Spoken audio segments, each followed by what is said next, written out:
Opa, e beleza? Nossa, pessoal, eu sou meu autossabotador. Cheguei na matéria de farmacologia. Pô, tá foda, velho. E a gente tá fazendo muita aula de conta, prática, etc. Mas o que acontece? Eu sou meu autossabotador. Em vez de eu focar nos manhwas mais comuns, né?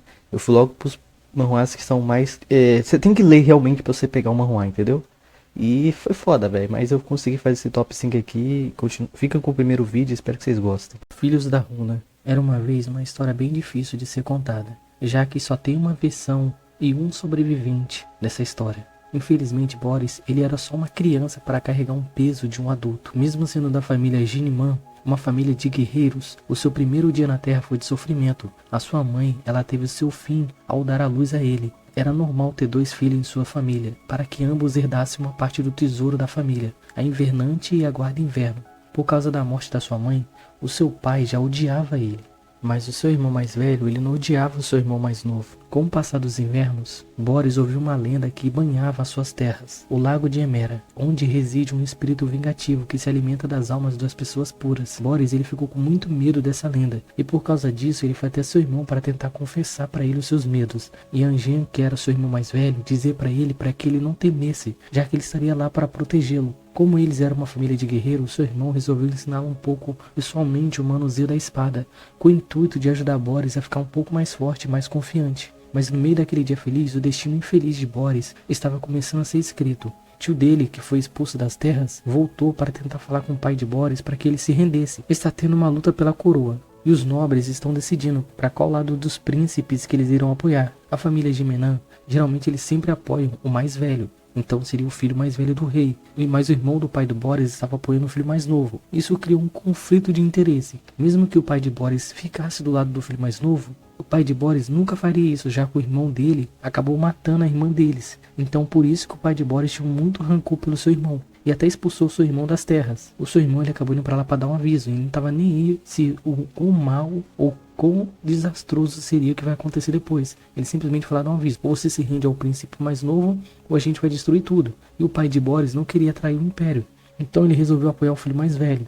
Isso criou um conflito de interesses. O pai de Boris, sabendo que o seu irmão era perverso, já fez com que Boris e Even fugisse com o tesouro da família. Já sabendo que o seu irmão não foi lá simplesmente para dar um aviso. Ele também queria a Guarda-Neve e a Invernante. Então ele fez com que seus dois filhos fugissem. Mas infelizmente essa história não terá um final feliz. A invasão das 10.000 raças com o Guardião da Retaguarda. Maldita seja a curiosidade dos humanos. Sempre nos perguntamos se há vida fora da Terra. No ano 1000 nós vimos a verdade. Só que os seres que vieram nos visitar, eles não eram amigáveis, como nós achamos. O planeta Terra achava que os seres humanos eram o mal do mundo. Mas infelizmente o mal do mundo não eram os seres humanos. O mal do mundo eles vieram pelas estrelas, com uma só missão: aniquilar toda a raça humana. Para nos defender usamos tudo o que tínhamos ao nosso alcance, como por exemplo armas e bombas nucleares, mas nada resolvia aquele problema. E como esse acontecimento não natural, talvez Deus, com pena dos fiéis e dos ateus, resolveu dar mais uma chance para a gente revidar. E nos deu poderes. E durante 10 anos a nossa resistência se mostrou muito forte. Mas infelizmente a humanidade estava caindo pouco a pouco. Tudo que tínhamos em mente era a nossa resistência. E devido à falta de corpos, muitos companheiros acabaram sendo enterrados como indigentes. Suas lápides deles estavam lá para que as famílias pudessem visitar e chorar pelos mortos, para mostrar sua honra para aqueles que morreram na linha de frente pela humanidade. Entretanto, com o fim já inscrito, com a humanidade cavando sua cova lentamente, muitos soldados caíram em combate, e a humanidade começou a levar mais a sério o patriotismo. Acima de tudo, mostrando que era uma honra morrer pelos mais fracos. Então se tornou normal os soldados irem nas escolas e chamaram os jovens para lutar na linha de frente. E no meio daquela comoção toda, uma pessoa chamou a atenção. O seu nome era Nanzin Ying. O mesmo, ele não queria ir na linha de frente. E por isso os outros começaram a vê-lo como covarde. Porque ele não queria lutar para defender os mais fracos. Mas Nanzin, ele sabia de algo. Mesmo ele sendo tratado como traidor naquele momento, essa não foi a sua primeira vez nesse mundo. Ele retornou no tempo. Ele se lembra que na sua vida passada ele aceitou ser a linha de frente. Ele lutou pela humanidade e ele foi promovido a um alto cargo. Só que houve muitas perdas no caminho.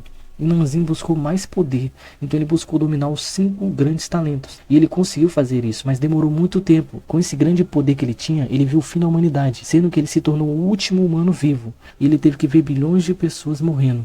E no fim de tudo, ele também teve a sua queda pelos monstros. Só que dessa vez ele vai usar essa nova chance que ele tem para não apressar um pouco o seu futuro. Como ele retornou no tempo, ele retornou com 5 grandes talentos, que ele precisa de pedras espirituais para evoluir. E ele precisa matar muitos monstros. E ele não pode fazer isso na linha de frente, já que a linha de frente tem vários processos para poder fazer isso. E ele sabe uma maneira de ficar mais forte e dominar os talentos que vêm com ele, que era o talento de dominar bestas, talento de conjurar elementos, conjuração de combate bestial e a defesa inaquebrável que veio com ele. E a árvore dos mortos, que tudo que ele eliminar estará revivendo para que seja servo dele. Porém, ele precisa ficar mais forte e upar os seus talentos, que são muito difíceis de upar. Por isso, ele não poderia perder tempo na linha de frente. Maldita seja a curiosidade dos humanos. Sobreviva ao apocalipse. Eu nunca vi a luz do dia. Eu nunca senti o ar fresco. Eu sempre vivi sozinho, isolado e com medo. Como é que é o mundo lá fora? Essa é a minha vida dentro de um bunker. Qual é meu nome? Eu não sei meu nome. Até hoje eu não soube meu nome. Tudo que me mantém firme nesse mundo e não me faz enlouquecer são as minhas rotinas diárias de anotação. Imaginando como seria a luz do sol. Talvez eu poderia até encontrar minha mãe. Não tive a oportunidade de conhecê-la. Quero muito acreditar que ela não me deu para essa pessoa. Já que na foto ela não parece triste. E eu sei que ela não desistiria de mim sem lutar. Porém, existe alguém que sempre quando tem oportunidade diz para mim que ela morreu. Essa pessoa é o meu pai, que está me mantendo preso nesse bunker. O meu pai ele diz pra mim que tudo que ele tá fazendo é por amor. Mas como que eu vou acreditar nessas fantasias que ele criou? Ele sempre diz pra mim que tudo que ele tá fazendo é pra me treinar para o mundo pós-apocalíptico. Será que nunca vão parar essas visões de louco e sádico dele? Um dia eu vou conseguir escapar dessa prisão. Todos os dias temos as mesmas rotinas. Ele sempre me leva para uma aula de confiança e uma aula de escrita. Nesses dias eu consigo ler livros, já que eu não tenho nada pra fazer, então eu leio livros. E sempre que ele tem oportunidade, ele pisa em mim e me humilha, fisicamente e psicologicamente. Eu preciso resistir, só mais um pouco, só mais um pouco. As últimas coisas que eu tenho que fazer com ele são os treinamentos físicos. Mas até nos momentos que ele deveria ser um verdadeiro pai, ele sempre me machuca. Usando esse pretexto para dizer que eu não preciso confiar em ninguém, que no mundo pós-apocalíptico todos serão meus inimigos. Mas dessa vez ele deixou a guarda baixa. Eu posso ser livre e respirar finalmente o ar puro. Infelizmente meu pai nunca deixa a guarda baixa. Ele verdadeiramente é muito forte. E nessa situação que aconteceu de um filho tentando matar o pai ficaria com raiva. Mas o meu pai não, ele não fica com raiva. Nosso protagonista descobriu que toda vez que seu pai botava ele para dormir, era de manhã. E os sons que emanavam nas paredes, ele sabia que o som do solo parecia que era de dia, que tinha muitas pessoas pisando. Mas ele não entendia por que o seu pai botava ele para dormir de manhã. Infelizmente, as suas perguntas serão respondidas nesse dia. O seu pai recebeu uma ligação de alguém que não deveria estar vivo. Onde eu estou? Eu não deveria estar começando a treinar? Por que o meu pai não está me treinando? Será que finalmente eu poderia fugir? Por que ele está me batendo? E por que o seu olhar não é de felicidade, sim de tristeza? Ao acordar, nosso prota percebeu que os portões estavam abertos. E como um animal que quando vê a liberdade corre, ele simplesmente fugiu. É a primeira vez que eu vejo a luz do sol. E realmente o mundo era tão lindo como ele pensava. Mas uma pergunta vem em sua mente. Por que o seu pai liberou ele agora? Por que logo agora? Por que hoje? O céu começou a ficar estranho. Ele percebeu que onde emanava a felicidade agora só tem tristeza. Pai, realmente você não era maluco? Atualizado. Sem aviso prévio, monstros acabaram espalmando em todo o mundo. Um dia, o sistema acabou escolhendo algumas pessoas para enfrentar esses monstros. Essas pessoas foram chamadas de heróis. E dentre esses heróis habitavam as escórias, que começaram a brincar com os aleatórios que não tiveram a mesma sorte de virar um jogador. Mesmo com os jogadores cometendo vários tipos de atos obscenos, ninguém poderia fazer nada. Tudo por causa do moderador do sistema, que sempre quando uma pessoa normal, que era chamada de NPC, fizesse alguma coisa errada, o jogo todo ele era resetado, porque esse NPC, entre aspas, era visto como um bug.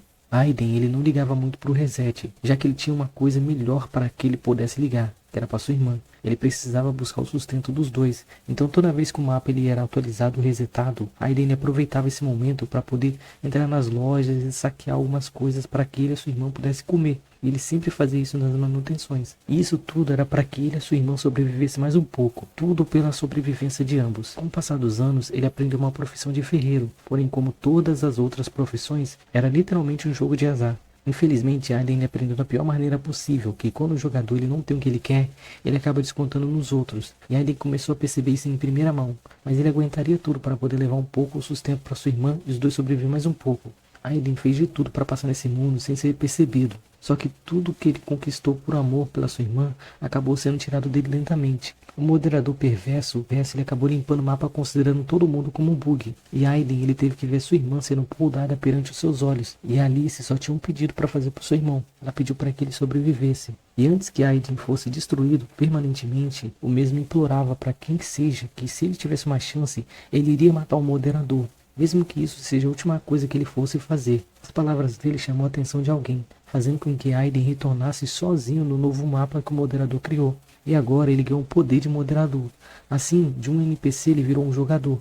Aiden recebeu a primeira missão dele, que era criar missões, diferente dos jogadores que teriam que matar monstros, etc.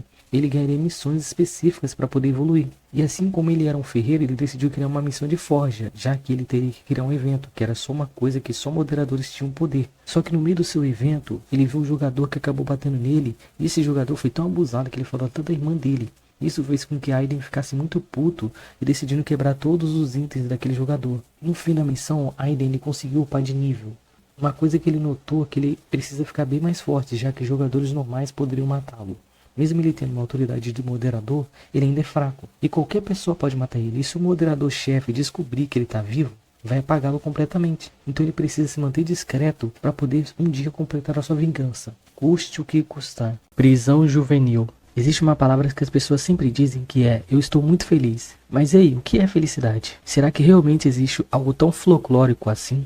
Pensa mesmo que existe felicidade para uma pessoa que passa o dia e a noite sofrendo vários tipos de agressões do seu pai? Para alguém que sempre teve a violência na sua vida, você acha para onde essa pessoa vai? Young, ele acabou indo para a prisão. Ele não deixou que essa sua essência se perdesse. Tudo por causa que ele fez uma promessa. O mesmo ele estava no fim da sua sentença, então ele começou a juntar dinheiro, fazendo vários tipos de trabalhos, pegando as migalhas de moeda dos outros prisioneiros. Chegou um momento que para ele não importava o grau da humilhação. Ele precisaria fazer de tudo para concluir a sua promessa, mesmo que isso custasse a toda a sua dignidade que ainda lhe restava, já que ele acabou deixando sua dignidade de lado há muito tempo atrás. Mas tudo que ele podia fazer era pelaquela promessa. Cha Jung-young, ele acabou sendo acusado por tentativa de homicídio, e agora ele está juntando dinheiro para morar junto com a sua amiga, uma pessoa que ele considerava muito, e os dois iriam morar junto fora do país, e ela é uma pessoa muito importante para ele, e por ela ele fez essa promessa dos dois morar junto, e foi por causa dela, especificamente, que Young foi para a prisão. Ele não se importava com as surras que ele sofria do seu pai. Ele só fez um pedido para o seu pai: nunca toque em alguma coisa que fizesse ele feliz. Depois que ele viu seu pai agredindo ela, ele resolveu ir para cima do seu pai, a primeira vez que a vítima revidou, e ele deixou seu pai em coma.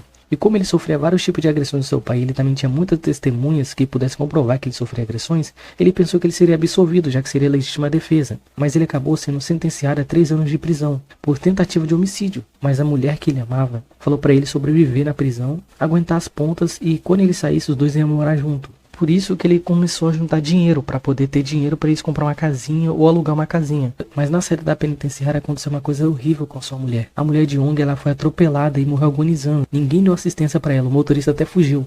Young, ele se sentia muito triste, já que ele não podia dizer o quanto ele amou. Ele pensava que depois que saísse da cadeia, os dois iam namorar, ia se casar e construir uma família. E ele teria uma vida feliz finalmente. Mas tudo de novo foi tirado dele. Young, ele se lembra de uma conversa que ele teve com um amigo que ele fez na cadeia. Ele resolveu abrir para esse amigo um pouco da sua vida. O seu pai surrava ele todos os dias. E não eram surras aleatórias. O seu pai, na verdade, era um gangster. Ele era o braço direito de um gangster muito famoso, que era muito rico no país e controlava tudo. E aquelas surras, na verdade, eram um treinamento que seu pai estava fazendo com ele, para que ele fosse o sucessor do seu pai. E agora, ele não tem nada a perder. O que é felicidade? Será que realmente existe algo folclórico assim?